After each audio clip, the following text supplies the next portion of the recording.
qui porte précision des conditions et modalités pour avoir le statut de résident permanent au Burkina Faso. Ce qu'il faut dire, c'est après l'adoption du Code des personnes de la famille, bien entendu, il a été institué le statut de résident permanent, qui est un statut intermédiaire entre le non-national et le national. Et quelles sont les conditions pour avoir le statut de résident permanent? C'est l'une des innovations du Code des personnels de la famille, dont le présent décret précise les conditions. Et entre autres conditions qui ont été déjà prévues dans le Code des personnels de la famille, il faut avoir résidé au Burkina Faso de manière ininterrompue pendant 5 ans. Avant, il fallait faire 10 ans pour prétendre un statut de naturalisation. Donc cette fois-ci, avant de prétendre à la naturalisation, c'est-à-dire l'acquisition de la nationalité burkinabé, vous devrez devoir passer par un statut de résident permanent qui permet de jouir de tous les droits dont jouit un burkinabé, à l'exception de ceux qui sont spécifiquement prévus pour les burkinabés, tels que le droit par exemple de vote, le droit d'être candidat en attendant d'avoir la nationalité. On a prévu ce statut parce qu'avant, il n'y avait pas de statut avant d'acquérir la nationalité burkinabé. Et pour acquérir la nationalité burkinabé, il fallait atteindre 10 ans.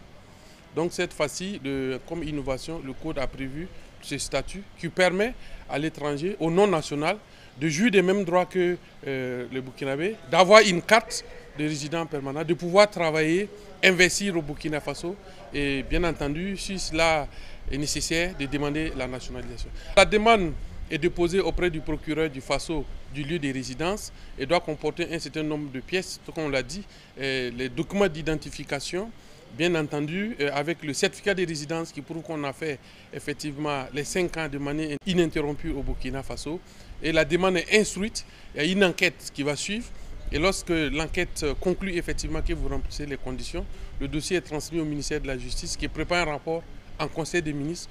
Comme cela se fait pour la naturalisation. Donc, ce qu'on peut dire, c'est un statut intermédiaire.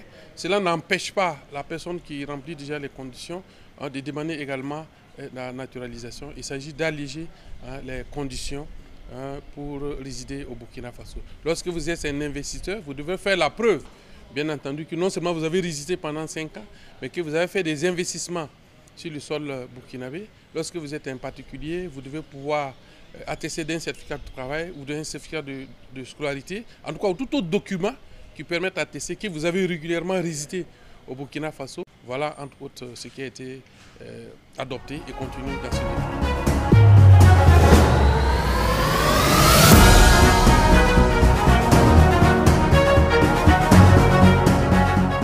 Le Conseil de ministres vient donc d'adopter le projet de loi de finances exercice budgétaire 2026, qui est un document essentiel dans le cadre donc, de la gestion budgétaire de l'État. Alors, le projet de loi de finances exercice 2026 a été donc élaboré dans un contexte de dynamisme économique et de reconquête de l'intégrité du territoire national.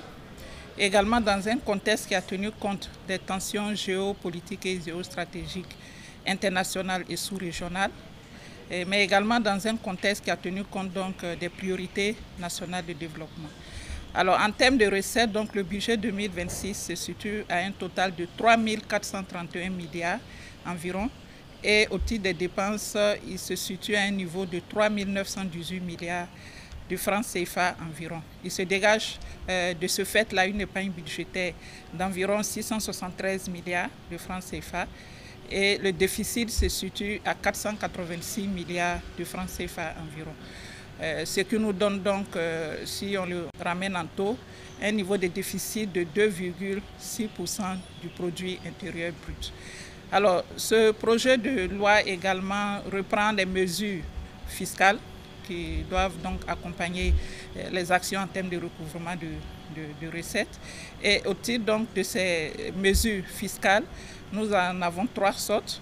Il y a eu des mesures d'élargissement de l'assiette fiscale qui a porté donc essentiellement sur l'instauration des taxes concernant les âmes.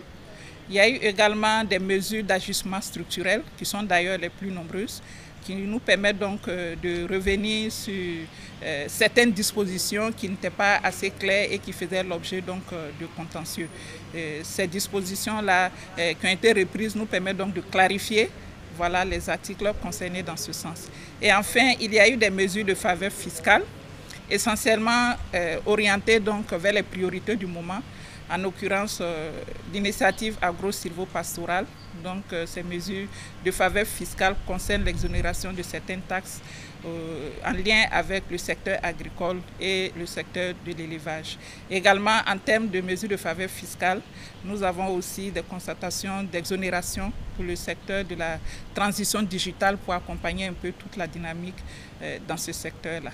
Le projet de loi de finances ainsi adopté par le Conseil des ministres sera donc transmis à l'Assemblée législative de transition pour poursuivre les travaux de finalisation avant son vote courant décembre 2025.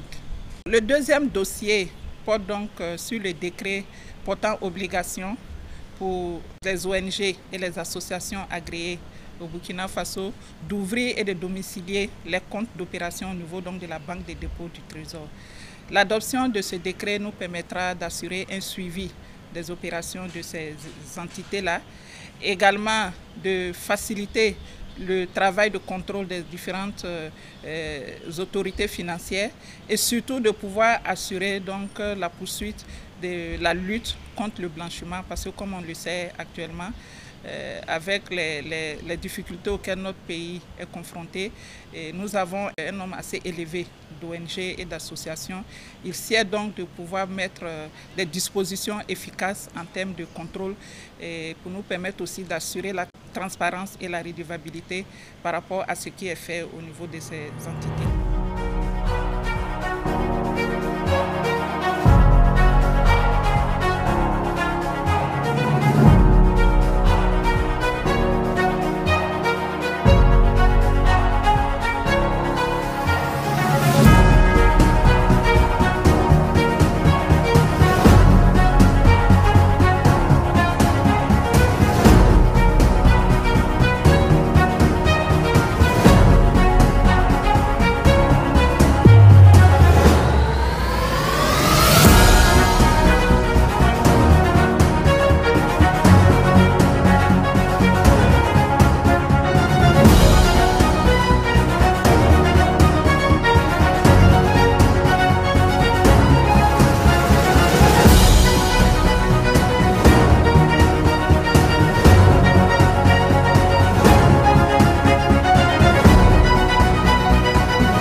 Une autre facette de l'information au Burkina Faso.